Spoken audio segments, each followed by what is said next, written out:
ഞാൻ വണ്ടിയിൽ കുറച്ച് നേരം ഒന്ന് ഉറങ്ങിട്ടോ. അങ്ങനെ ഉറങ്ങി എണീച്ചപ്പോണ്ട് ചെറിയൊരു ചാറ്റൽ മഴയൊക്കെ പെയ്യുന്നുണ്ട്. അപ്പം മുമ്പിലുള്ള വണ്ടിയിൽ ഒരു ഭാഗം ലോഡുണ്ട് കേട്ടോ. ആ ലോഡ് ഇറക്കാനുള്ളതാണ്. അപ്പോൾ ഇതുവരെ വിളിച്ചിട്ടില്ല വണ്ടി. അങ്ങനെ ചാറ്റൽ മഴ വരുമ്പോൾ അതിൽ ഒരു ഡ്രൈവർ മാത്രമേ ഉള്ളൂ. അയാളുണ്ട് ഇങ്ങനെ കഷ്ടപ്പെടുന്നത്.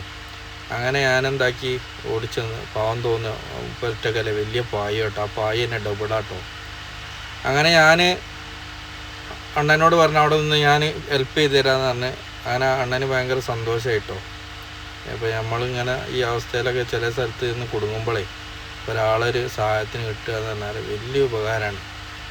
അങ്ങനെ അണ്ണനോട് പറഞ്ഞ് മുകളിൽ നിന്നോ ഞാനും വലിച്ചു തരാമെന്ന്. അങ്ങനെ ഞങ്ങൾ രണ്ട് ഭാഗത്തേക്കും കയറ്റിയിട്ട് ആ വണ്ടിയിൽ ലോഡില്ലാത്തതും കൊണ്ട് ആ പായ ഇങ്ങോട്ട് ടൈറ്റായി കിട്ടുന്നില്ല. നല്ല കനമുണ്ട്. അത് ഡബിൾ പായാണ്. ഞാൻ എന്നിട്ട് കാലുകൊണ്ട് ചവിട്ടി തള്ളിയിട്ട് അങ്ങോട്ട് അടുപ്പിച്ചാൽ.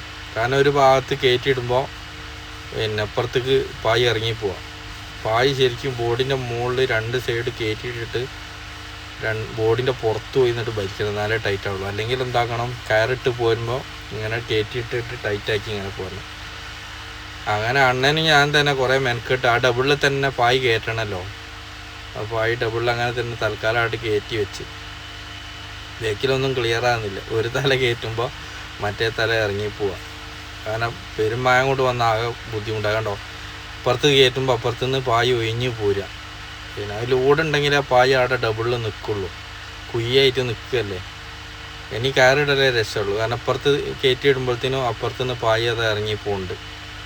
അങ്ങനെ അണ്ണനവിടെ നിൽക്കാനും ഒരു ഒഴിവില്ല. അങ്ങനെ നടുക്കിൽ കൂടെ മെല്ലെ ചവിട്ടി വന്ന് പായായിട്ട് കയറ്റിയിടുന്നത്. അങ്ങനെ ഞങ്ങൾ രണ്ടാളും കൂടി കുറേ മെനക്കെട്ടിട്ടോ ആട്ടും ഇങ്ങോട്ടും ആക്കാനൊക്കെ. ഏതായാലും മഴ ദിവസം ഒരാക്കം കിട്ടി. ചാറിയിട്ടേ ഉള്ളതിന് കേട്ടോ. വലുതിങ്ങോട്ട് വന്നാലാകെ ഒക്കെ കൂടി കുളവേനും. മറ്റേ പൗഡറാണ് അതിൻ്റെ ഉള്ളിലുള്ള ബാഗിലുള്ളത്. പൗഡർ അത് നനഞ്ഞാൽ നല്ല പണിയാവുകയും ചെയ്യും. അങ്ങനെ വലിച്ചിട്ടൊന്നും കാര്യമില്ല. അണ്ണനോട് ഞാൻ പറഞ്ഞു മുകളിൽ കയറിട്ടുന്നാലേ രസമുള്ളൂ. അതിങ്ങനെ കുറേ വലിച്ചിട്ട് പുറത്തുനിന്ന് വലിക്കുമ്പോൾ അപ്പുറത്തുനിന്ന് ഇറങ്ങി പോവുക. അതേ നടക്കുള്ളൂ. ലോഡില്ലാത്ത വിഷയം കൊണ്ടേ കയറിട്ടേ രസമുള്ളൂ. അല്ലെങ്കിൽ പിന്നെ രണ്ടാളും അപ്പുറത്ത് പോയിട്ട് ഇറങ്ങി നിന്നിട്ട് ബോഡിൻ്റെ പുറത്ത് പോയി നിന്നിട്ട് ബോഡിമക്ക് ടൈറ്റാക്കി വലിക്കണം. അങ്ങനെ ടൈറ്റാക്കി വലിച്ചാൽ കിട്ടും തോന്നില്ല. അങ്ങനെ തന്നെ കയറ്റിയിട്ടിട്ട് അങ്ങനെ കയറിടലേ നടക്കുള്ളൂ. അങ്ങനെ അണ്ണൻ കയറിടാൻ വേണ്ടി പോയി. ഏതായാലും പിന്നെ ഒറ്റക്കൊക്കെ ഉള്ള ഈ സമയത്തൊക്കെ വെയിലല്ലേ, വെയിലയച്ചിട്ട് പായൊന്നും ഇടാണ്ട് ഇങ്ങനെ പോകുന്നതാണ്. ഇത് നമ്മൾ രാത്രിയൊക്കെ ആണെങ്കിൽ ഉറങ്ങൊക്കെയാണ് എന്തായി പോയതിനോ സാധനം ഫുള്ള് നനഞ്ഞ് നാശാവില്ലേ. രാത്രിയൊക്കെ ഉറങ്ങുമ്പോൾ പറഞ്ഞാൽ മഴയൊക്കെ പെയ്താൽ പെട്ടെന്ന് നമ്മൾ അറിയൂല. മഴൻ്റെ ആ ഒരു ചെറുങ്ങനെയുള്ള മഴ കാണുമ്പോൾ കുറേ കഴിഞ്ഞിട്ടൊക്കെ ചിലപ്പോൾ നല്ല ഉറക്കമാണെങ്കിലുണ്ട്. അങ്ങനെ കയറിടാൻ തുടങ്ങി. കയറിട്ട് കൂടി കൊടുത്ത് കേവിൻ്റെ മുകളിൽ കയറിട്ട് അങ്ങനെ അണ്ണനോട് പറഞ്ഞ് നടുക്കെത്തുമ്പോൾ പായി കയറ്റിയിട്ടിട്ട് പിന്നെ ടൈറ്റാക്കിയാൽ മതി കയറ്.